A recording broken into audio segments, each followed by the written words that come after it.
Hello students, welcome back to my YouTube channel की study with enjoy 535। तो friends, आज है हमारा लेक्चर नंबर 2 और आज बीएससी 4th सेमेस्टर केमिस्ट्री का जो है unit 1 atomic structure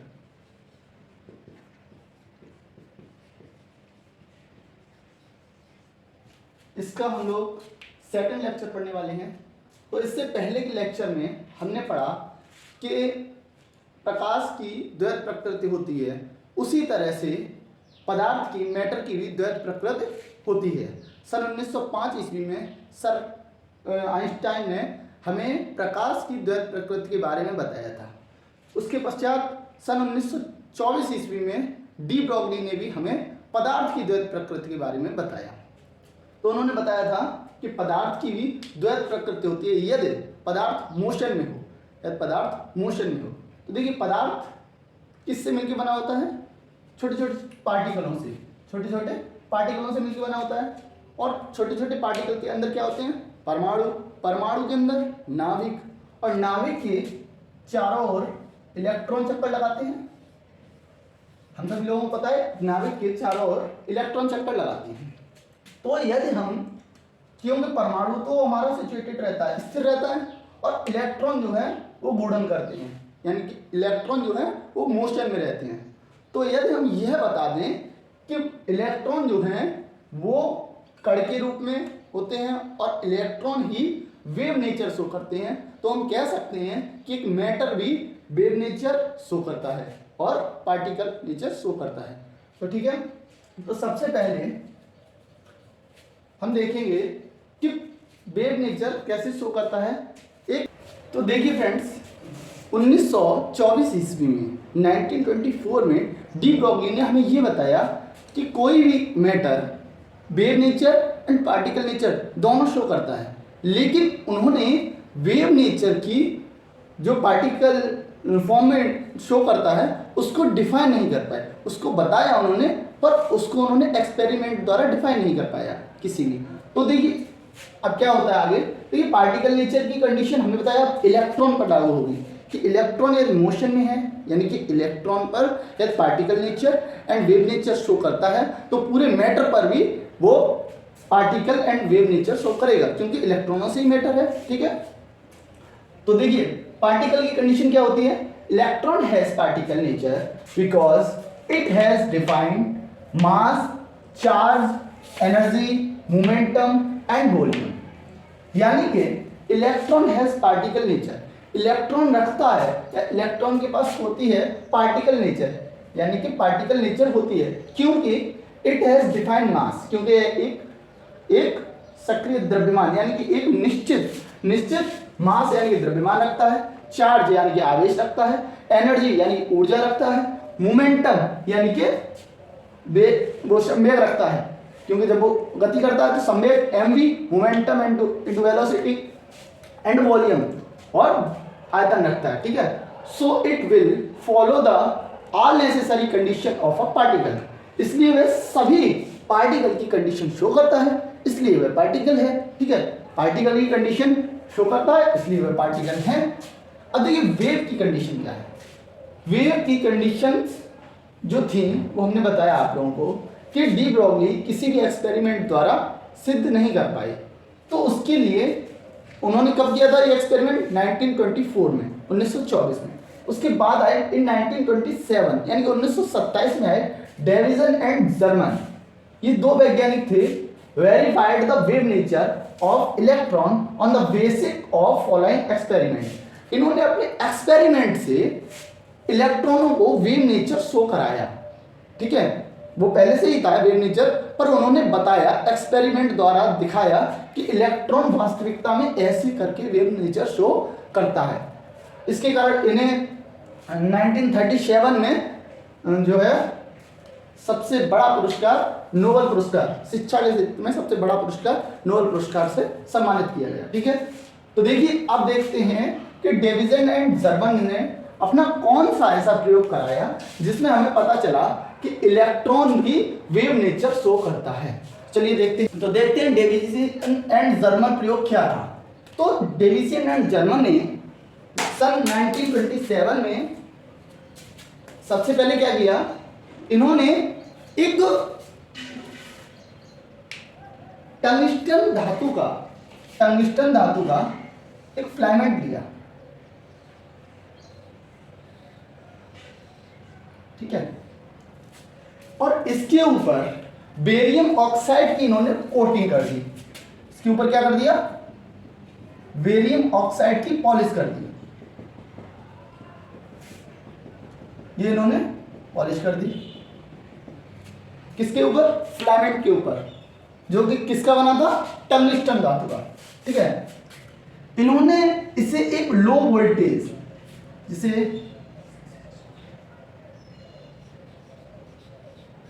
low voltage की बैटरी से, ठीक है, इसे जोड़ दिया, इसे लो वोल्टेज की बैटरी से जोड़ दिया। जैसे ही इसमें विद्युत धारा प्रभावित हुई, क्योंकि इलेक्ट्रॉन के उत्सर्जन के 3 नियम होते हैं, उसमें से एक नियम है विद्युत धारा को ताप देने पर इलेक्ट्रॉन का उत्सर्जन। और यहाँ पर जैसे ही विद्युत धारा प्रभावित हुई इनके अंदर, वहां से इनमें से इलेक्ट्रॉन उत्सर्जित हुए। क्या उत्सर्जित हुए, इलेक्ट्रॉन।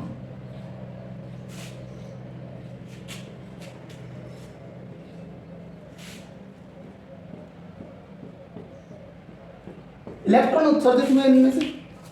फिर इन्होंने क्या किया, एक सिलेंडर लिया, एक सिलेंड्रिकल बेलनाकार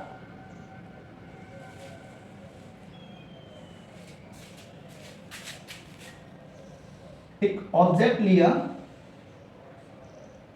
ठीक है, इसको इन्होंने हाई वोल्टेज से जोड़ दिया, हाई वोल्टेज से जोड़ दिया, ठीक है।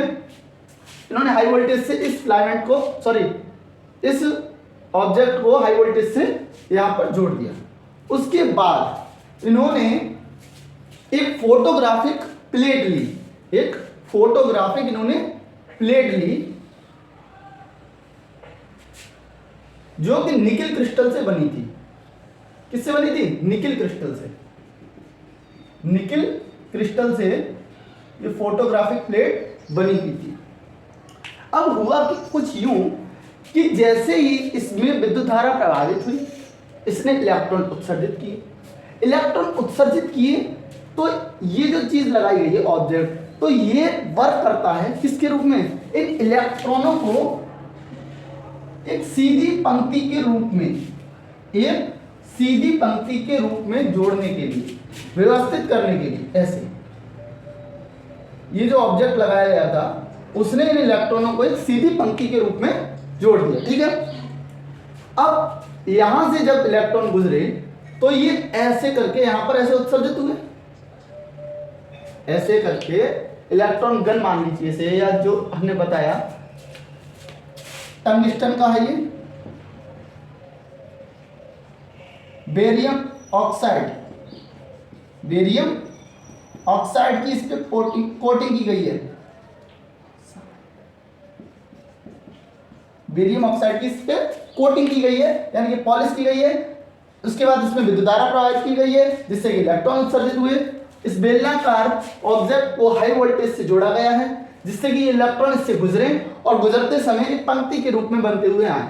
उसके बाद निकेल क्रिस्टल की एक फोटोग्राफिक प्लेट ली गई है, एक फोटोग्राफिक प्लेट ली गई है, जिस पर ये इलेक्ट्रॉन टकराते हैं, इन पर बमबारी जब करते हैं तो कुछ यूं होता है कि कुछ जगह पर डार्क स्पॉट आते हैं और कुछ जगह पर लाइट, ब्राइट। तो जहां पर डार्क स्पॉट आते हैं वहां पर इलेक्ट्रॉनों की अधिकता होती है, यानी इलेक्ट्रॉन टकराते हैं, ठीक है, टक्कर होती है यहां पर। और जहां पर ब्राइट स्पॉट आते हैं वहां पर इलेक्ट्रॉनों का कमी होती है, यहां पर इलेक्ट्रॉन नहीं टकराते, ठीक है। तो ये डेविसियन एंड जर्मन ने प्रयोग किया और उन्होंने कहा कि एक्स किरणें भी जब फोटोग्राफिक प्लेट पर पड़ती हैं तो वो भी टकराने के बाद स्पॉट देती हैं और ब्राइट फ्रिंज देती हैं, सॉरी, ब्राइट के रूप में दर्शाती हैं। तो उन्होंने ये बताया कि यदि एक्स किरणें, यदि एक्स रे जो है वो वेव नेचर के लिए शो करने के लिए इस एक्सपेरिमेंट में जब ब्राइट और डार्क स्पॉट दे सकती हैं, तो यदि इलेक्ट्रॉन देंगे तो वो भी वेव नेचर ही शो करेंगे। ठीक है, तो इस प्रकार उन्होंने बताया, किसने, डेविसियन एंड जर्मन ने, कि इलेक्ट्रॉन भी वेव नेचर शो करते हैं। और हमने बताया इलेक्ट्रॉन यदि वेव नेचर शो करेंगे तो क्या होगा, इलेक्ट्रॉन यदि वेव नेचर शो करेंगे तो पूरा का पूरा मैटर भी वेव नेचर शो करेगा। ठीक है, पूरा का पूरा वेव नेचर भी करेगा। तो देखिए इसमें कुछ क्वेश्चंस बनते हैं। पहला क्वेश्चन होगा हमारा कि टंगस्टन धातु का ही क्यों लिया गया, फिलामेंट जो लिया गया वो टंगस्टन धातु ही क्यों, टंगस्टन ही क्यों। दूसरा क्वेश्चन होगा हमारा कि इस पर बेरियम ऑक्साइड की पॉलिश क्यों, बेरियम ऑक्साइड की पॉलिश क्यों। ठीक है, उसके बाद तीसरा पॉइंट होगा हमारा कि इसमें इलेक्ट्रॉन जैसे ही उत्सर्जित हुए, उसके बाद तो आप लोग जानते हैं यहां पर हमने ये चीज दिखाई है, ये नुकीले हैं। कैसे हैं, नुकीले, यानी कि धातु की नुकीली सतह से ही इलेक्ट्रॉनों का उत्सर्जन क्यों। तीसरा क्वेश्चन क्या है, धातु की नुकीली सतह से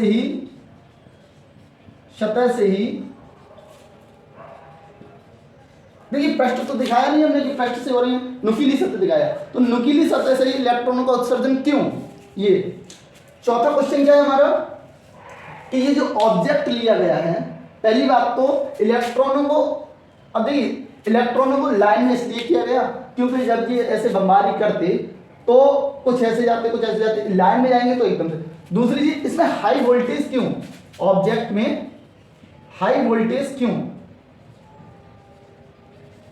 हाई वोल्टेज क्यों। ठीक है, तो ये 4 क्वेश्चन हैं जिनका यदि किसी को जवाब पता है तो नीचे कमेंट बॉक्स में दीजिए, और नहीं पता है तो इन 4 प्रश्नों के उत्तर हम अपनी नेक्स्ट वीडियो में देंगे। ठीक है, क्योंकि ये वीडियो काफी लेंथी हो जाएगी, इसके 4 क्वेश्चनों के आंसर देंगे। ऐसे ही क्वेश्चन यदि और आपके माइंड में आते हैं इसी से रिलेटेड तो वो भी आप कमेंट बॉक्स में पूछ सकते हैं। तो अब चलते हैं, इसकी पूरा लिख देते हैं, डिफाइन कर देते हैं, और ये 4 प्रश्नों को हम अगली वीडियो में जरूर बताएंगे। तो इसका लिंक आपको इसी वीडियो के डिस्क्रिप्शन बॉक्स में मिलेगा। ठीक है, तो देखते हैं इसका। तो फ्रेंड्स, इस थ्योरी को हिंदी वाले स्टूडेंट्स स्वयं लिख लेंगे जो भी बताया था, और इंग्लिश वाले स्टूडेंट्स के लिए हम इस थ्योरी को अगले लेक्चर में करेंगे, क्योंकि आज थोड़ा इम्पोर्टेंट वर्क है, इसलिए अगले लेक्चर में हम इसकी थ्योरी और जितने सारे क्वेश्चंस थे उन सारे क्वेश्चंस के आंसर और इनकी लिमिटेशंस, इसकी लिमिट क्या हैं, जिससे जो हमारे डी ब्रोगली ने दिया था lambda is equal to 1 upon, क्या दिया था, lambda is equal to 1 upon M, lambda is equal to 1 upon M दिया था। तो यहाँ पर उन्होंने बताया था कि एम क्या है, मास, और लैम्डा क्या है, तरंग दैर्ध्य है। तो इसकी ये लिमिट है